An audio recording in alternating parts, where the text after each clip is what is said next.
Bonjour, je suis Olivia Valdès et je suis ravie de te retrouver pour une nouvelle vidéo destinée aux agents et futurs agents des services de Est-ce greffe. que, c'est donné à tout le monde que d'avoir l'émerveillement, enfin d'être en capacité d'émerveillement? Oui, alors, c'est donné à tout le monde. C'est quelque chose que l'on a tendance avec les années à perdre parce que, le monde s'accélère autour de nous et je vais vous l'expliquer, ce qui permet de s'émerveiller, finalement va être terni par cela. Parce qu'une des manières de s'émerveiller, c'est déjà de ralentir et d'observer et si je prends juste ça et que je compare à la vie et au rythme de notre quotidien, on a plus tendance à accélérer, à superposer les choses et à les cumuler qu'à prendre le temps de ralentir, d'observer, d'apprécier chaque chose individuellement. Voilà, donc on est tous en capacité, de développer cet émerveillement. Maintenant, je dirais qu'avant d'être une compétence, c'est ce que j'ai mis en lumière dans mes études, hein, dans mon article scientifique, je parle d'une compétence de vie, mais avant cela, on parlait de l'émerveillement comme une émotion. On montrait que l'émerveillement, c'était une émotion qui était, comme toute émotion, le résultat d'une interaction entre nous et notre environnement. Cette émotion, très concrètement, elle nous arrive dans des moments où on va être face à quelque chose d'immense et qui nous dépasse. Et ça peut être dans le désert. Le jour où on est dans le désert, on peut ressentir cet émerveillement. Ça peut être l'émerveillement face au ciel étoilé que l'on regarde par une nuit d'été. Ça peut être ce sentiment quand on est en pleine mer. Et que l'on est face à, l'immensité du bleu, à la fois sous nos pieds et devant nous. Cet émerveillement a donc besoin, pour être généré, de l'immensité et la deuxième chose, le deuxième facteur extérieur qui va générer cette émotion en nous, c'est, un besoin d'accommodation. C'est-à-dire que l'immensité, plus le fait que nous ne soyons pas, en connaissance de ce à quoi nous sommes confrontés, va générer chez nous un processus d'accommodation de notre cerveau. Donc en gros, quelque chose de nouveau. La nouveauté, c'est vraiment la notion, importante, c'est être face à quelque chose qu'on n'a jamais vu, que l'on n'a pas eu l'occasion de processer, de relier dans notre cerveau à quelque chose d'existant. Ces 2 choses vont faire que notre cerveau va se mettre en ébullition et va essayer de créer du sens avec ça. Donc l'émerveillement, c'est quelque chose que l'on peut tous vivre, mais surtout que l'on va pouvoir cultiver si on arrive à développer sa capacité. Et c'est cette partie-là que moi j'ai beaucoup étudiée, c'est qu'est-ce qui fait qu'on peut tous vivre plus souvent cette émotion? Et quand je regarde ma vie, c'est vrai que, depuis petite, je cultive tous ces petits ingrédients qui font qu'on peut développer notre capacité. Ces ingrédients, pour développer sa capacité d'émerveillement, je les aborde dans mes formations et mon guide, heu et je suis ravie de vous les partager aujourd'hui. C'est être capable de ralentir, Mmh. être capable d'être dans un état de pleine conscience quand nous faisons les choses. Cela veut dire être présent à notre corps, à nos sensations, à, ce que nous vivons intérieurement, face à ce que nous rencontrons. C'est cette capacité à mettre des mots sur nos émotions, sur nos ressentis. C'est cette capacité à ressentir de la gratitude pour ce que nous expérimentons. C'est la capacité, à être curieux, à expérimenter le nouveau. C'est la capacité à se relier à la sagesse, à être, dans des perspectives beaucoup plus larges, voilà, dans la sagesse. Être aussi en capacité de se relier à notre dimension spirituelle.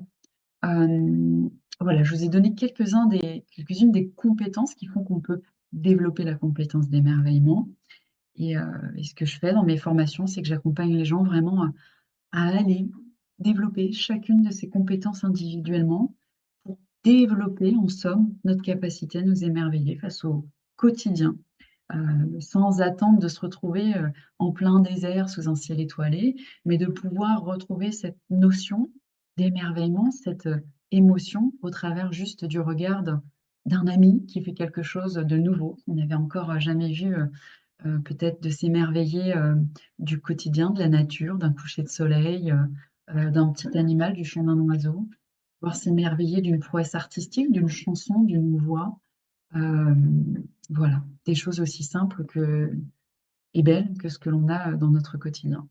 Mmh. Et tout se joue sur le fait, de ralentir finalement et d'être présent, là, enfin à l'instant, en Mmh, fait. D'être en conscience de l'instant et de le vivre aussi. J'ai la sensation de mmh, se donner la possibilité de le vivre et pas, juste de le subir ou, de passer des heures et les heures les unes derrière les autres, mais à chaque instant de se rappeler, à mmh. la vie qui est en train de se dérouler. C'est ça, je ferai vraiment, le lien avec, toutes ces pratiques de méditation en pleine conscience et cetera. C'est l'essence de tout ça. J'ai un exemple très concret, il y a 2 jours, je sortais d'une salle, nous étions 5 à sortir de cette salle et à faire face à une baie vitrée. Il y avait un énorme coucher de soleil. Tout le monde parlait, était dans ses pensées et moi, et nous étions face à la même chose. Mais moi, à ce moment-là, je veux dire, mon corps a repris sa place sur mes pensées et la seule chose que j'ai vue à ce moment-là, c'est, le coucher de soleil et comment se manifeste cette émotion. Dans le monde entier, on sait comment se manifeste la joie, c'est un sourire sur le visage, la tristesse, c'est un visage qui s'aplatit avec des larmes et l'émerveillement, d'un point de vue scientifique, se manifeste par un «waouh». Ce «wow», c'est vraiment un vocal burps, comme on dit en anglais, qui montre que l'on est face à cette émotion. Et à ce moment-là, je suis sortie de cette salle et j'ai crié: «Waouh!» et tout le monde s'est posé la question: «Mais qu'est-ce qui se passe? Pourquoi elle dit ça?» Ils se sont tous arrêtés, il y a eu un silence et ils ont regardé. Et ils sont finalement rentrés dans cet émerveillement eux aussi, mais il leur a fallu tout simplement, ben, prendre le temps de ralentir, de s'arrêter, d'observer. Et je dirais que c'est la première clé, heu, que j'invite chacun à pratiquer pour pouvoir, se rendre plus disponible à l'émerveillement. C'est passionnant et ça m'émerveille aussi de vous écouter, je trouve ça vraiment passionnant. Hem, j'ai Ça m'émeut d'en parler, c'est vrai que je trouve que, à travers tout ce qui se passe autour de nous, on a la capacité de retrouver de la joie et surtout de protéger davantage ce qui nous entoure en développant ça. Quand on se rend compte, de la valeur, de la nature autour de nous, on est alors plus en capacité de la protéger. Ma vie s'inscrit aussi là-dedans, dans le sens de ma vie, c'est de permettre aux gens de mieux valoriser et protéger ce qui nous entoure, qui sera là au-delà de nous, comme ces montagnes qui ont plusieurs millions d'années, hem, comme ces arbres qui ont plusieurs centaines d'années. C'est de permettre à chacun de retrouver sa juste place dans ce monde. mmh.